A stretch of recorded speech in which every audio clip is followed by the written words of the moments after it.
Thank you. Thank you so much. You're very welcome. Y'all have a good day.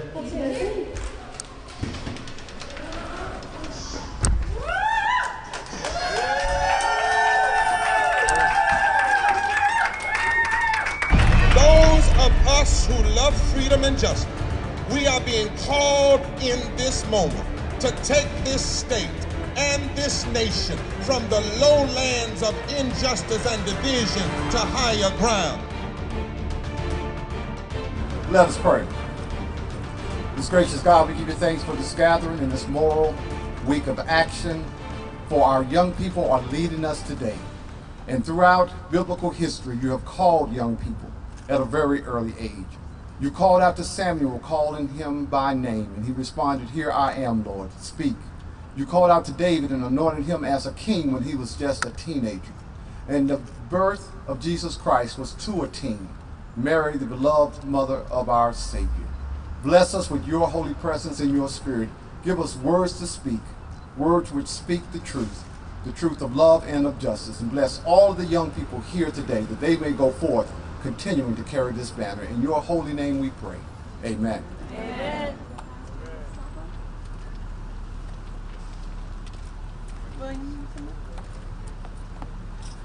So welcome to a Moral Monday organized and led by young people. My name is Laurel Ashton. This is William Barber III and Maya Hunter, and we'll be your MCs for the day.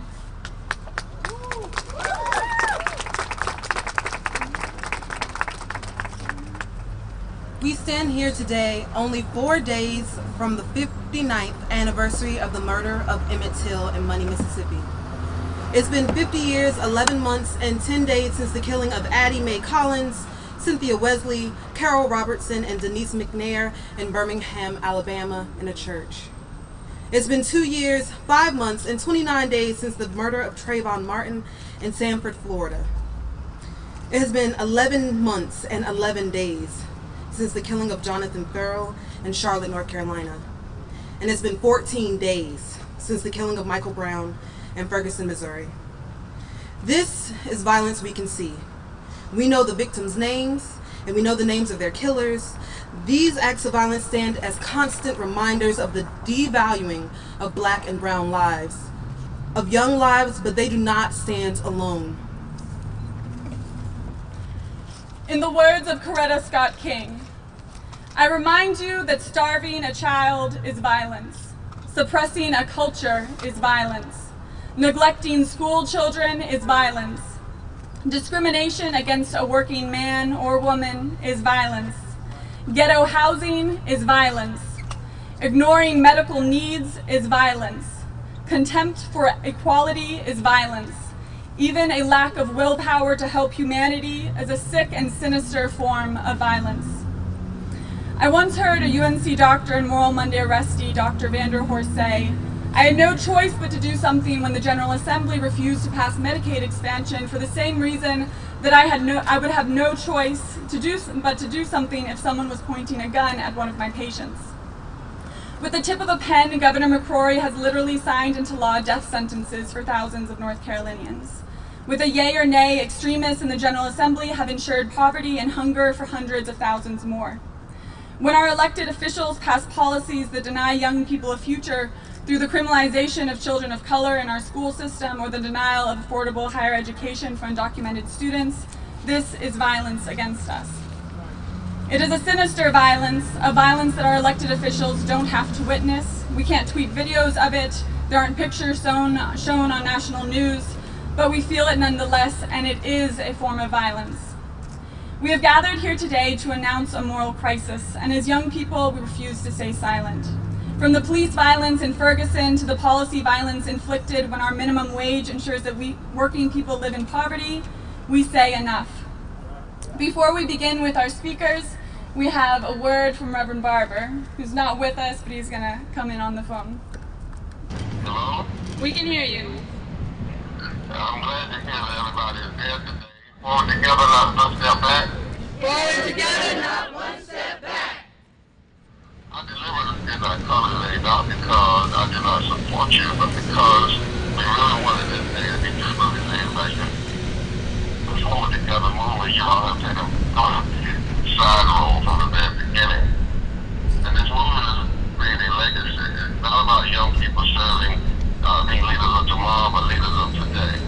Because every issue from economics to poverty all the way down to voting rights and immigrant rights has not only a negative impact and extremism we see to be not only a negative in the present, but it can have long-lasting consequences. I'm so very, very, very proud of every one of you who were there. And I want you to take your rightful place in leadership. We stand not behind you, but we stand side by side. But tomorrow I'm going to be leaving and going down to Ferguson. I was invited by a former student of mine and members of the OSCP and clergy. But you know, when I think about that, as all just said, as others would say, Reverend Scott King reminded us that violence is not only police brutality, but violence is not paying people living wages and people being trapped in ghettos and not giving people health insurance. In fact, Arnold Schwarmer, who was at MIT, once said it would commit attention violence. And certainly we've seen that kind of violence right here in our own state with extremism that we've seen in our legislature, attention violence. The kind of policy making that is harsh. The Bible calls it. In the Old Testament, the prophets often call politicians who engage in policies that would hurt the poor and least of these things, but actually did like wolves. Not that language today, but it was prophetic language, and Jesus often came very annoyed when he saw persons using power to hurt the least of these. And so it's right for you all to reframe the conversation, but not just with the negative, but with hope. Because you are the hope of the day and the hope of tomorrow. 51 years ago at the March on Washington, it was not some 70-year-old man. It was not some 80-year-old man. It was young Martin Luther King, a young Martin Luther King. Young in age, and wise in spirit. There was other young people that were making fun of him. Down in Alabama, in Mississippi, was young people that still would make numbers, even when some elderly people wanted to not go. It was a young man in 64, but young people, young college students, high school, that said, we're going to turn America, we're going to turn the South around. So it's your time right here. Your time right now, right here. And I want to do everything to do it. I want to encourage the media to talk to these young people. Talk to them. And then go talk to the governor and the speaker, especially when the governor says we have specific reality of these young people and so many others have given very clear specifics of what we know must happen in order for North Carolina to move forward together and not one step back. So you all do what you do in the way that you do and stand because this is your time. Take care. Thank you.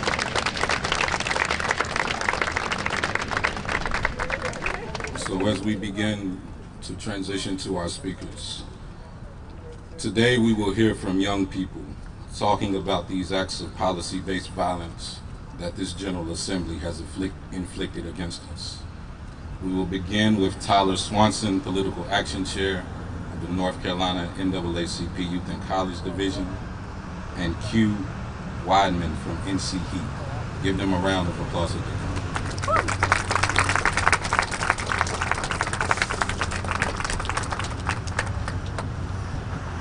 Good afternoon, everyone.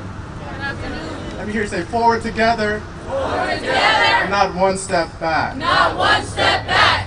You know, I'm happy to be here today and stand with my peers as we make sure that our voices are heard, not only here in North Carolina, but across the nation and across the world. Because, as Reverend Barber has stated, it was young people who changed America. It was young people who inspired Ella Baker to come down to Shaw University and form the Student Nonviolent Coordinating Committee. It was young people who were leading the sit-ins and Woolworths all across the nation. It was young people who were down organizing and registering people to vote. So we want this General Assembly, and we want the General Assembly here in North Carolina and the General Assemblies across the nation to know that if you look back in history, young people played a role in changing America, and we're standing on their shoulders. And we're going to do even better, and we're going to achieve even more than what they did. But the only reason we can do that and the only way we can accomplish that is by voting. Our most important tool on this earth is the right to vote. And when these extremists attack our rights as young people and as the poor people, as all people, we should be livid. We should be livid and we should take action. Between now and from October 10th, the next plan and the next form of action is going to be registering people to vote. We're going to register people to vote in honor of our brother, Michael Brown. We're going to register folks in honor of Trayvon Martin. We're going to register folks in honor of our the 3 young civil rights workers who died 50 years ago for registering folks to vote. That is what we're dealing with, and that is what we have got to lay out here, that our right to vote is so crucial. And it makes me hot, and it's overwhelming just to see that these battles that we're fighting. But we can do it, because we know that we got a challenge up ahead of us, but we can achieve that challenge. Because as the song says, we got to keep our eyes on the prize. We've got to hold on. And when we hold on and when we work together, we can change this nation. We can change this state of North Carolina. And we are going to take back our state. We're going to take it back in November. We're going to vote in every election, not just the presidential election, because that's not the important election. Our important election is the one that happens on the local level, your midterm elections, because your local elections determine who's your chief of police. Your local elections determine who's going to be sitting in city council making these laws that affect young people. So as we remember that, we've got to make sure that we get this word out and we got to vote. Yes, we want to continue the rallies in honor of Trayvon and in honor of Michael Brown. Yes, we want to say hands up, don't shoot, but we also want to say hands up, register, and go vote. Thank you.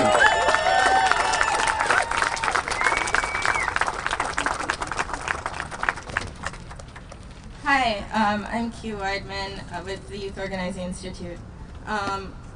This past week, I got to meet some amazing professors. I got to sit in a lecture hall and raise my hand and speak my mind. I've had a great first week of college. Today was supposed to be Mike Brown's first day of college. He didn't get to start school because he's dead. I didn't survive my life up to this point. I'm not alive today because I was a good student, or because I behaved, or because I didn't sag my pants, or I didn't listen to my music too loud. And Mike Brown's not dead because he was a bad kid, or because he sagged his pants, or because he didn't behave, or he was too loud. Mike Brown is dead because we have a system of policing and of incarceration that targets young people of color. And Mike Brown couldn't have been saved by anything that he did, or that he wore, or that he listened to. The only thing that could have saved Mike Brown, and that will save the future of young people like Rakia Boyd, like Jesus Huerta, like Jose Ocampo, like folks who may not be dead but are experiencing the violence of incarceration for resisting violence from the police, like C.C. McDonald, like Carlos Riley Jr. The only thing that can save young people who are experiencing this kind of violence at the hands of police is if all of us, other young people of color in our communities and those who love us and who are looking out for us, demand an end to a logic of safety that prioritizes policing and punishment, and that is built on slavery. It's time for us to demand that these police officers that are killing young people, they shouldn't be suspended on paid leave. That's right. We need to demand real accountability from the police and from each other instead of we need to demand accountability from each other instead of constantly turning to the prison industrial complex as the answer to the violence that we're experiencing, because the prison industrial complex is violence. Thank you.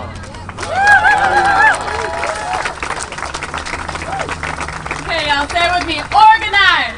Organize. Mobilize. Mobilize. Vote. Vote. But we know that voting is is just a first step towards civic engagement. It's also about holding folks accountable. And that's what we're doing here today, holding our elected officials accountable for the policies that they are passing in our name. And just like every other Moral Week of Action, after this we will be doing voter registration. So please join us over at that bench. We have different walk lists. We're going to go out into the Raleigh community and start to register folks to vote and also talk about the issues that are going on, because voting is not a one-time action. It's about getting involved in building community power and holding folks accountable once they go into office as well. Our next speaker that we have is Philip Howson. He's going to be speaking to us on criminal justice.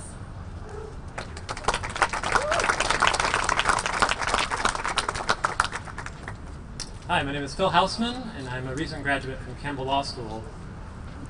And I was asked to speak about our criminal justice system today. And the first thing that came to my mind was the war on drugs, the racist war on drugs in North Carolina. I think Hugh brought up a lot of these issues too, but I think it's a form of violence that we're all aware of in some sense, but we don't really think about it. We all know these statistics. I'll give you North Carolina statistics, where blacks are 22% of the population, but they make up 55% of its prison population.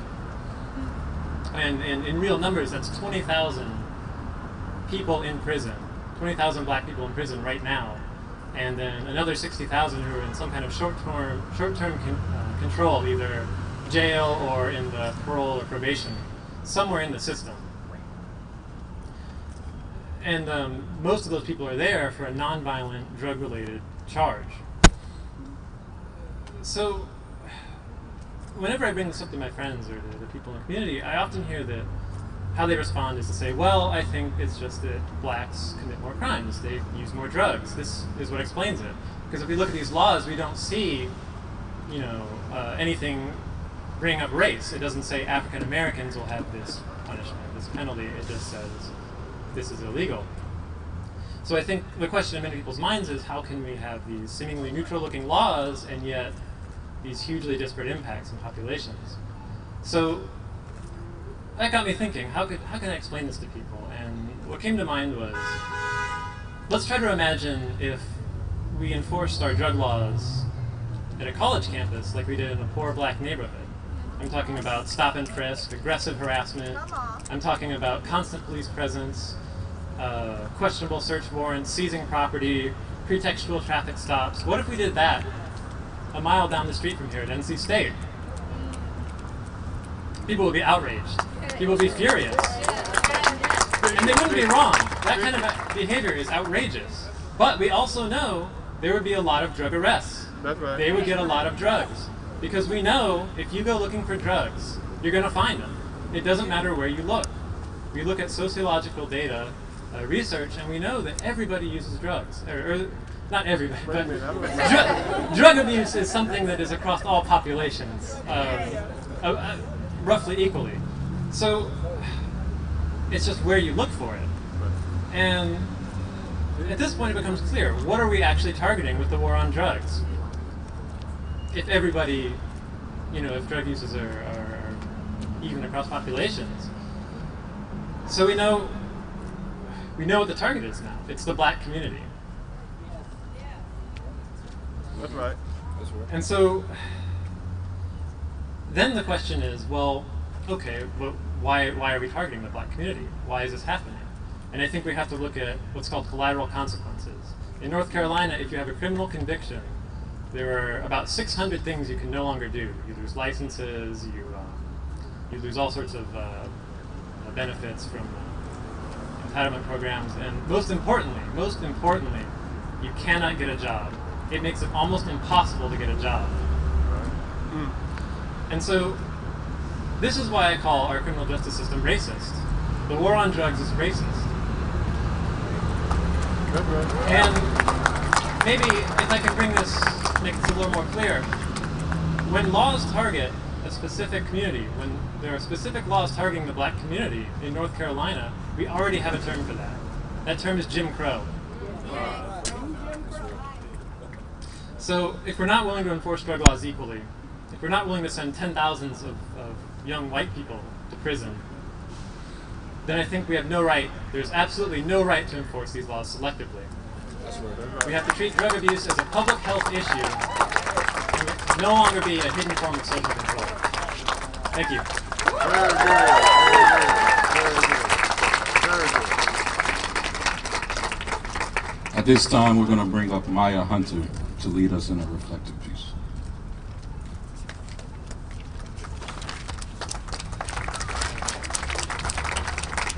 So, I got home and I was watching CNN and I was watching the reels and the debate about whether Mike Brown was a good kid, whether he was a bad kid, whether there was traces of any kind of drug in his system.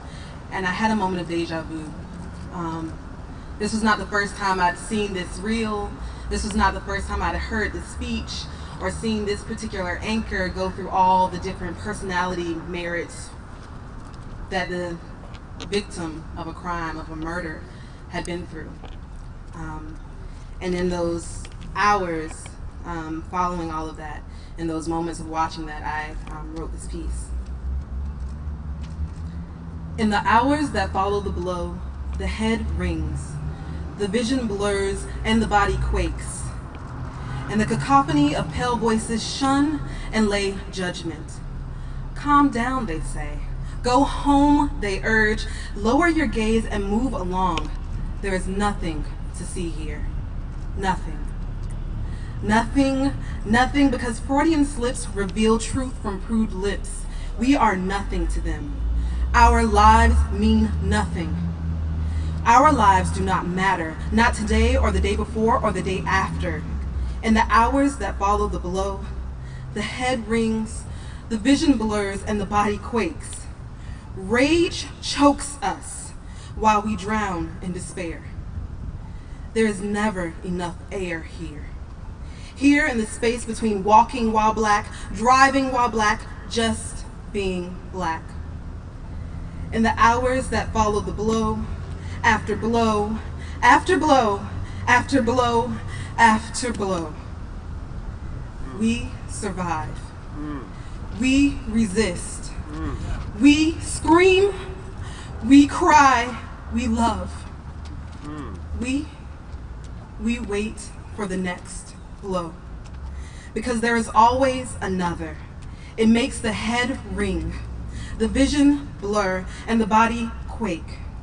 And we hold our breath, waiting.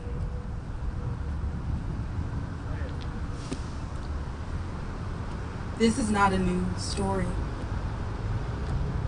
How many more are we going to have to watch on Instagram, on Twitter?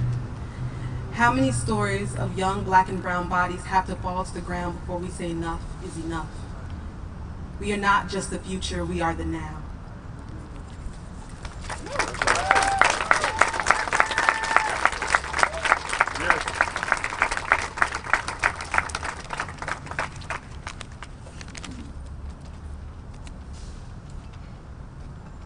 We are not just the future, we are the now. And we must ask ourselves, how many more before we say enough? Friends, as we begin to close today, I want to take a moment to be honest. Be honest with you all here, and to be honest with myself. Friends, to be honest, you get tired. You get tired of girding yourself up each morning just to be able to walk out the door. You get tired of girding yourself up just to be able to deal with what issue, what negativity society is going to throw at you next. Friends, you get tired of pushing your anger so far down just so that you can operate on a day-to-day basis that you can literally feel it and feel a lump in your stomach. You get tired of constantly forcing yourself to act like things are okay, to play nice, and to smile when you know deep within your being that there is something wrong with children, unarmed children being killed in front of their mothers, and unarmed mothers being killed in front of their children. We just received word a few moments ago that another unarmed young black woman was killed in Georgia. once again by those sworn to protect her in front of her daughter. Friends, you get tired, and if there's any shred of humanity in you, you become enraged. You become enraged at these instances of injustice. You become enraged at the violence perpetrated against our communities, perpetrated against our families, against our siblings. And what's more enraging than anything is that as all of this is going on, as you can clearly see the problem, you have to try and fight to convince some people that there is anything wrong.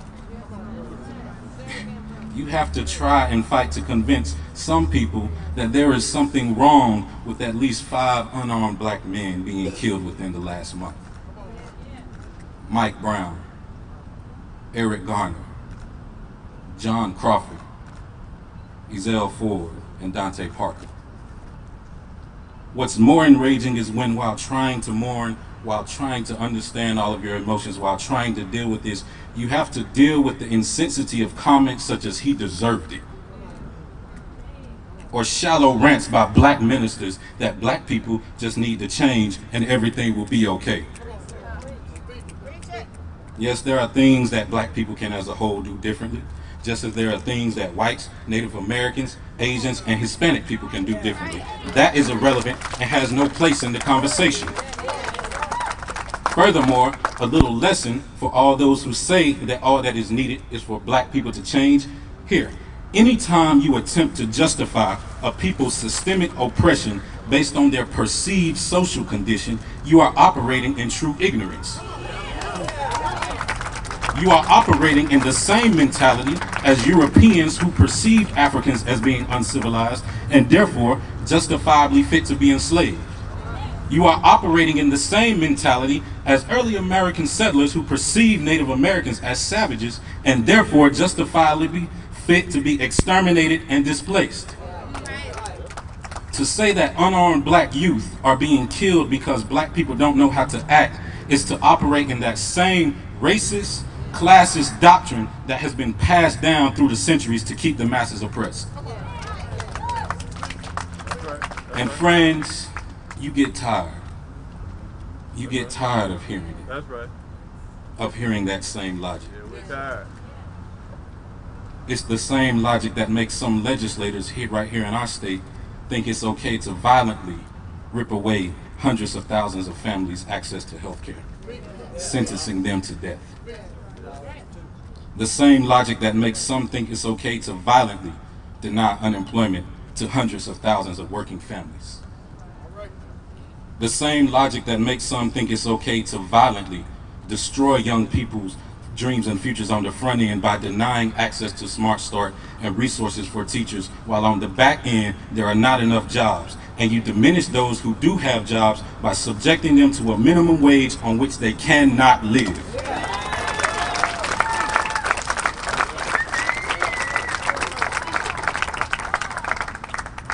You see, we must understand this instance of violence, this instance of Ferguson in the larger context.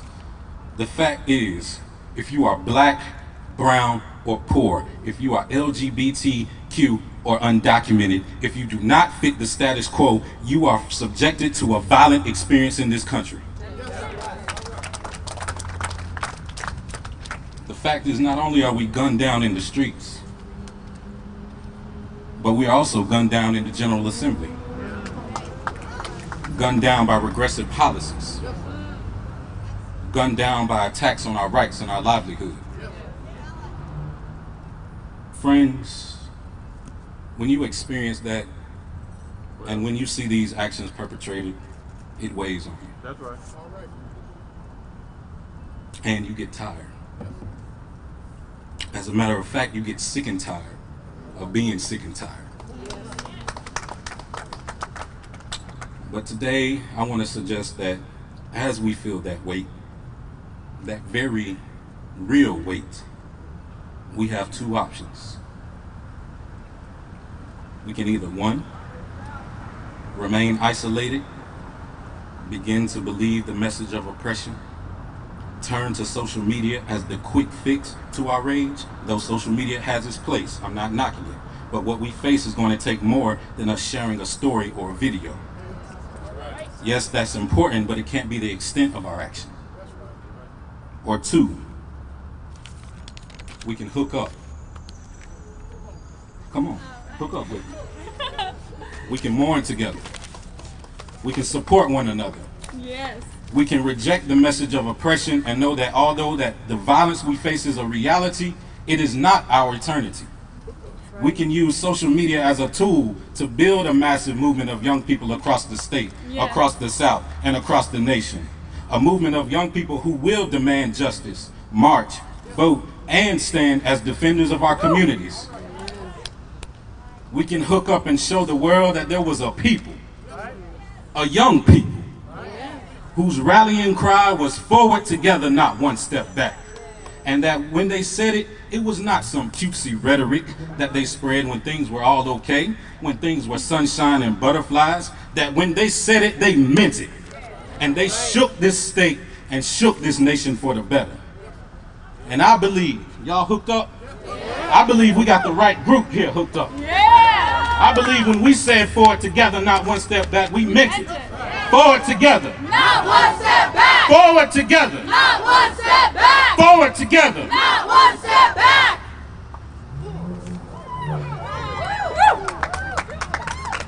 Now before we end in a closing song, there are two steps we must take in continuing to build this movement. One, just like we're hooked up here together, we need to hook up in our communication. If you have not already, we need you to take out your cell phone. All my young people, take out your cell phone, my peers, and text 4NAACP to 46988. That way, as these stories break, as we have rallies like this, you will be included in the loop because we need you all. We need each other. This is the image we're sending out to the world. And two, we need each person here to bring yourself and to bring someone else back for the massive mobilization, Vote Your Dreams, Not Your Fears, on Bicentennial Mall at 5:30. That's this Thursday. Y'all go ahead and give them a round of applause. Yeah. This Thursday at Bicentennial Mall at 5:30. Are y'all gonna be here? Yeah. Y'all gonna be here? Yeah. Forward together? Not one step back. Thank you.